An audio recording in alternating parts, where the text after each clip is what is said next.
दोस्तों, ममता बनर्जी अब सेना के अपमान के मामले में फंस गई हैं, क्योंकि अब यह मामला हाई कोर्ट पहुंच गया है।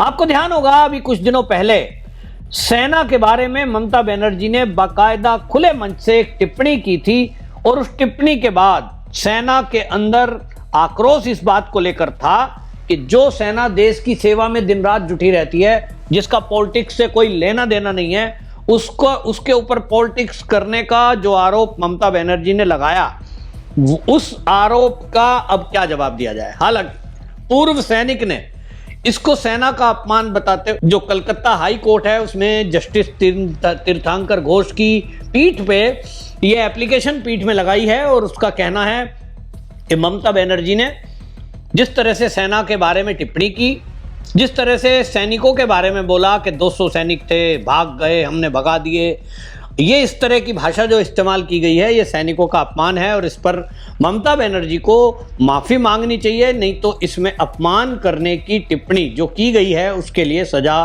उसको लिए दी जाए।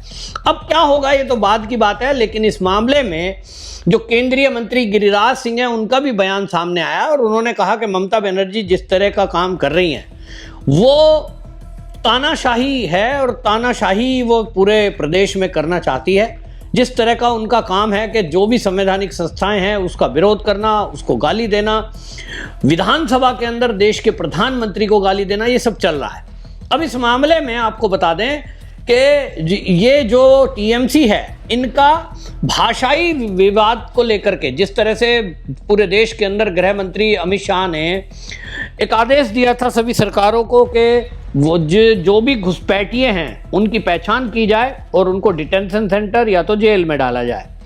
इस आदेश के बाद ममता बनर्जी उसके विरोध में उतर गई, और ममता बनर्जी ने इसको भाषा का मुद्दा बना दिया। ममता बनर्जी अच्छी तरह जानती है कि जो बांग्लादेश के लोग हैं और पश्चिम बंगाल के लोग हैं उनकी भाषा एक ही है, बांग्ला भाषा। ममता बनर्जी ने इसको भाषाई आतंकवाद का नाम देते हुए केंद्र सरकार पर हमला बोलते हुए ये कह दिया कि जो पूरे देश के अंदर वेस्ट बंगाल के लोग रह रहे हैं, बांग्ला भाषी लोग रह रहे हैं, उनको परेशान किया जा रहा है, उन्हीं को घुसपैठिया बताकर जेल में डाला जा रहा है। यह ममता बनर्जी की जो घोषणा है, इस घोषणा में दिखाई दे रहा है साफ साफ कि वो भाषाई आतंकवाद के नाम पर लोगों को भड़काना चाहती है। वेस्ट बंगाल के लोग अगर कहीं भारत में या दुनिया में कहीं भी जाते हैं, उनकी भाषा और बांग्लादेश के बंगालियों की भाषा दोनों की अलग है। बांग्ला ही बोलते हैं, लेकिन मेरा एक बंगाली मित्र है जो वेस्ट बंगाल में रहता है, उसने एक शब्द के बारे में बताया कि अगर 5 मिनट कोई बांग्लादेश का व्यक्ति हमारे सामने बोलेगा, हम 5 मिनट की बातचीत में ये बता सकते हैं कि ये वेस्ट बंगाल का है या ये बांग्लादेश से आया हुआ घुसपैठिया है। तब ममता बनर्जी जिस तरह से एक सुर में वो केवल विरोध पे उतरी हुई है, जिस तरह से वो केवल ये कह रही है कि साहब बांग्ला भाषियों पे हमला किया जा रहा है, ये उनकी पॉलिटिकल चीजें दिखा रहा है, जिससे कि वो चाहती हैं कि इस देश से घुसपैठियों को ना निकाला जाए। अब सवाल तो वही है कि बांग्लादेश के घुसपैठियों को ये ममता बनर्जी क्यों यहां रखना चाहती है। तो आप जानते ही हैं कि ये तो गृह मंत्री अमित शाह ने संसद में बोला कि पश्चिम बंगाल के जरिए यहां बांग्लादेशी घुसते हैं और उसके बाद उनके फर्जी डॉक्यूमेंट बनते हैं और फिर वो भारत में अन्य जगह जाते हैं। इस तरह के षड्यंत्र में एक राज्य की सरकार और उसकी मुखिया यानी मुख्यमंत्री शामिल हो, ये कोई उम्मीद नहीं कर सकता। लेकिन दुर्भाग्य से पश्चिम बंगाल में ये हो रहा है। बड़ी संख्या में घुसपैठिए वहां रह रहे हैं, उसके बाद वो पूरे भारत में जा रहे हैं, और वहां पूरा गिरोह ऐसा है जो इस काम को करता है कि फर्जी दस्तावेज बना करके उनके आधार कार्ड सब कुछ सारा बना देते हैं। फिर वो कहीं भी जाते हैं, आप दिल्ली में कहीं चले जाइए जहां बांग्लादेशी घुसपैठिए रह रहे होंगे, अब ऐसे तो माथे पे लिखा नहीं होता, उनसे आप पहचान पत्र मांगिए, आपको आधार कार्ड दिखाएंगे और क्या बोलेंगे, मालदा से आए हैं। सब के सब मालदा का एड्रेस लिए घूम रहे हैं, क्योंकि बॉर्डर लगता है बांग्लादेश का। एंट्री की और वहां आते ही उनका पहले वो जो गिरोह हैं, ऐसे कई गिरोह को पुलिस ने पकड़ा है जो इस फर्जी वाड़े में शामिल हैं और फर्जी दस्तावेज बनाते हैं। तो ममता बनर्जी भाषा का नाम लेकर धरना प्रदर्शन कर रही थी, और वो भी सेना के एरिया में। तो सेना ने 2 दिन की अनुमति दी, जो कि कोर्ट का निर्देश था, मामला कोर्ट तक में पहुंचा था। तो सुप्रीम कोर्ट ने 2 दिन के लिए कहा कि यह धरना प्रदर्शन 2 दिन के लिए, इनको जगह चाहिए टेंट तंबू लगाने के लिए, 2 दिन का समय दिया। 2 दिन पूरा होने के बाद सेना ने कहा भाई इसे हटाइए, तो वो हटाया नहीं गया। सेना ने अपना बयान जारी करते हुए ये कहा कि देखिए हमने 2 दिन तो छोड़िए, इनको बोलते बोलते बोलते पूरा 1 महीना बीत गया, और जब 1 महीना बीत गया तो हमने इनको बताया, थाने के एरिया के थाने में जाके कहा कि भैया वो हटवा लो, वरना फिर हमें कुछ करना पड़ेगा, क्योंकि सीधा सा नियम है कि सेना के जो लोकल अधिकारी हैं वो कहते हैं कि हम 2 दिन की परमिशन दे सकते हैं अपने कहीं भी क्षेत्र में किसी भी कार्यक्रम के लिए, कोई आप टेंट लगाइए, विवाह शादी होनी है, 2 दिन की परमिशन दे सकते हैं, उसके ऊपर आपको रक्षा मंत्रालय से परमिशन लेनी होती है। यहां ममता बनर्जी का टेंट 1 महीने से लग रहा था, तब वो ये कैसे कह रही है कि सेना का दुरुपयोग कर रही है केंद्र सरकार, सेना के लोग राजनीति कर रहे हैं। इस तरह का बयान देकर वो सेना को बदनाम करने का काम कर रही हैं। तो फिर सैनिकों ने वो टेंट खोलना ही था, 2 दिन की परमिशन मांगी और आपको 1 महीना हो गया तो टेंट तो खुलेगा। और वो टेंट खोला तो ममता बनर्जी वहां पहुंच गई दल बल के साथ, और वो कह रही हैं साहब हमने सैनिकों को भगा दिया। तो भाई ठीक है, आप इस तरह से सेना को बदनाम करो, ये कतई सहन नहीं होगा, और इसीलिए पूर्व सैनिक ने केस डाल दिया। पूर्व सैनिक का कहना यह था कि भाई जिस तरह से इन्होंने बातें की है भाषा पर, अब ममता बनर्जी क्या बोल रही थी, बंगाली भाषा पर हमला हो रहा है, मुझे सेना से कोई शिकायत नहीं है, हमें उन पर गर्व है, लेकिन अगर किसी राजनीतिक दल का मंच हटाने के लिए सेना का दुरुपयोग किया जाता है तो इसे स्वीकार नहीं किया जा सकता। ये ममता बनर्जी ने बयान दिया। ममता बनर्जी इस तरह का बयान कैसे दे सकती है भाई, सेना अपना उसका क्षेत्र है, और जो सेना का क्षेत्र होता है कैंट एरिया, उस कैंट एरिया में सेना का जो सेना नायक है, वहां जो इंचार्ज है वो उसके हाथ में होता है, और आप उसको सेना को राजनीति करने का नाम देंगे तो ये सहन नहीं होता। और इसीलिए आपको बता दें, इस सब मामले में अब जो ये हाई कोर्ट में केस पहुंचा है, तो हाई कोर्ट में इसीलिए पहुंचा कि ममता बनर्जी ने सेना का अपमान किया, इसको लेकर वो माफी मांगे। तो सवाल वही है, क्या ममता बनर्जी माफी मांगेगी? मुझे तो नहीं लगता है, राजनीति करना उनका काम है, और वो इसी तरह बहुत सारे कोर्ट की फटकार के बाद ऐसे काम हुए हैं बंगाल में जो उनको करने पे मजबूर करते हैं, वरना उसकी मंशा नहीं है।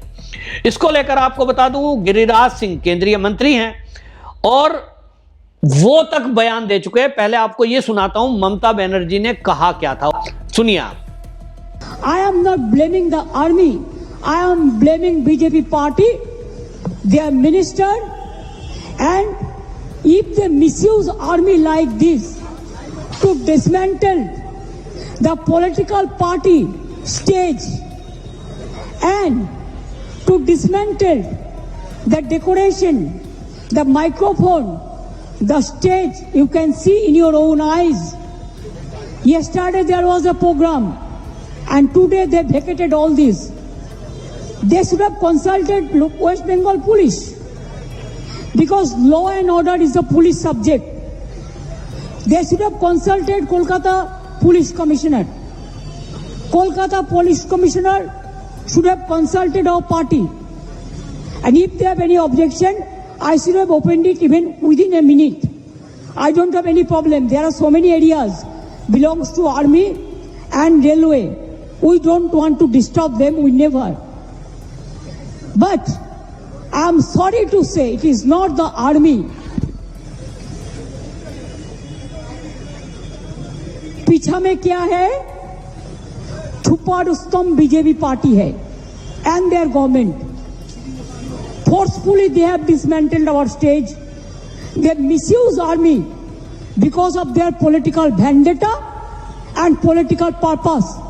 सुना आपने ममता बनर्जी के इस बयान को लेकर ही सेना के पूर्व जो कर्मचारी सैनिक हैं उन्होंने ये केस डाला है, और वाकई में अपने आप में दुर्भाग्यपूर्ण है कि उनको ये भी नहीं लग रहा कि आप सेना को जाकर के चैलेंज कर रहे हो, सेना को ये कह रहे हो हमने भगा दिया उनको, और ये सेना का दुरुपयोग हो रहा है, सेना राजनीति कर रही है। इस तरह की बयानबाजी करने से किसी भी सैनिक का दिल तो दुखेगा। तो ये केस हुआ है। अब इसको लेकर गिरिराज सिंह जो मैं कह रहा था, उन्होंने भी केंद्रीय मंत्री हैं, उन्होंने ममता बनर्जी ने जिस तरह से विधानसभा के अंदर गाली गलौज की है, देश के प्रधानमंत्री को, देश के गृह मंत्री को, और जिस तरह से भारतीय जनता पार्टी के शुभेंदु अधिकारी सहित 5 एमएलए को खदेड़ कर बाहर निकाला गया, उस पर गिरिराज सिंह का कहना यह था कि ममता बनर्जी एक क्रूर शासक है जो क्या करती है, उन्होंने कहा केवल तानाशाही को मानती है।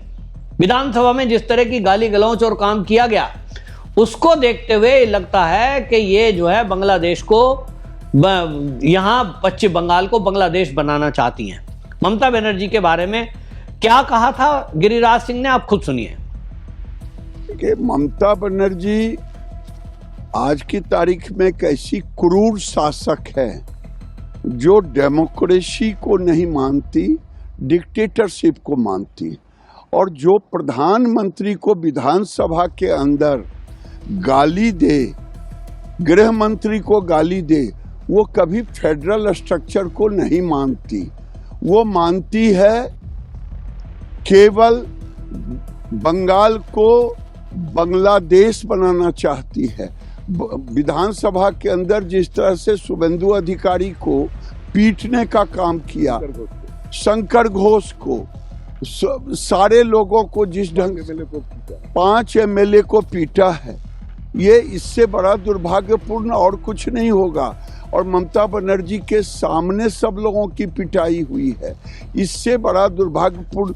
ममता बनर्जी का कोई विरोध करे पंचायत में तो उसे जिंदा मार करके पेड़ में लटका देना।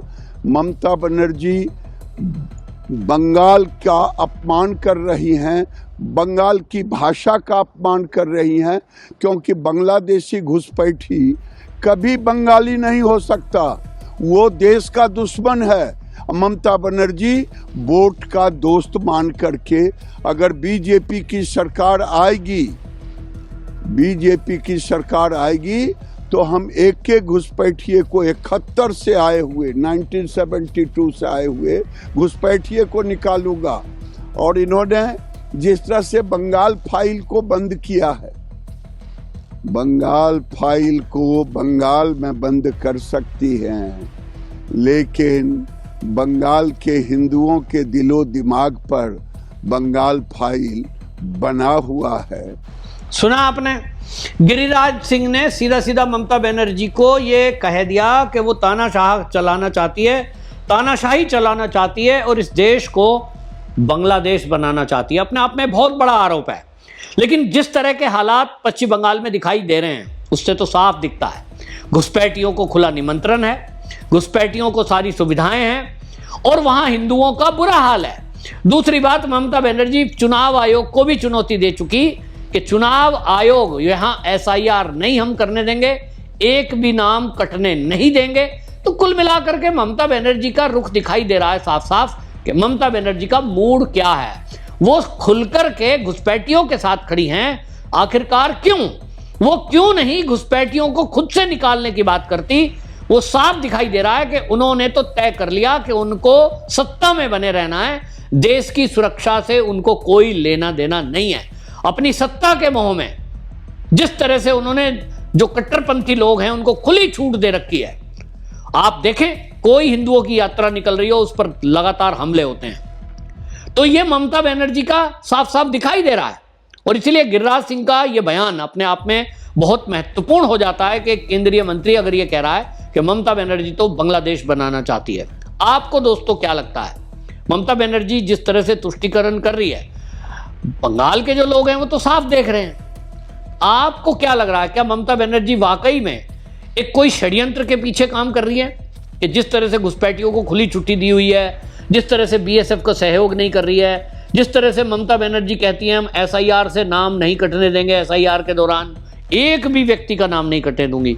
तो भाई 1 करोड़ जो घुसपैठियों के नाम उसके अंदर दर्ज हैं, अगर वो नहीं कटेंगे तो फिर इससे ममता बनर्जी का क्या नुकसान है?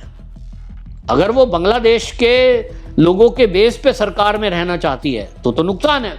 और अगर ममता बनर्जी को लगता है कि हमने वेस्ट बंगाल में बहुत काम किया है, वेस्ट बंगाल के लोग हमारे लिए वोट देंगे, तब फिर उनको डर किस बात का है?